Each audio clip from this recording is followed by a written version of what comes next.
দেখো, ন্যাড়া বেলতলায় একবার যাই, কিন্তু তুমি তাল গাছের তলায় বারবার যেতে পারো, কেননা তালের দাম এখন প্রচুর। এবার তুমি যদি তাল গাছের তলায় গিয়ে তাল না পাও, তবে তোমাকে কিনে আনতেই হবে। আর আজকে বানাবো কিন্তু আমি পুরো অথেন্টিক পুরোনো দিনের মতন তালের বড়া। তার জন্য কিন্তু লাগবে একটা বড় সাইজের তাল, আর এখানে কিন্তু আমি নারকেলটাকে সবার আগে কুড়িয়ে রেখে দিচ্ছি।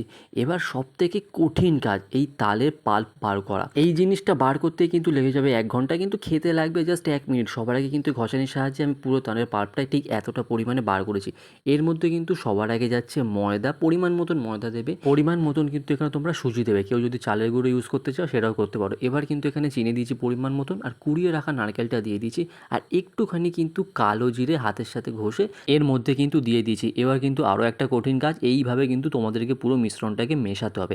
এবার কড়াইতে সাদা তেল হোক বা সর্ষের তেল হোক দিয়ে দাও। তেলটা গরম হয়ে গেলে কিন্তু একদম ধীরে ধীরে আস্তে আস্তে করে ছোট ছোট করে কিন্তু এগুলোকে দিতে হবে। বেশি তাড়াহুড়ো করলেই কিন্তু তেল হাতের মধ্যে পড়ে যাবে।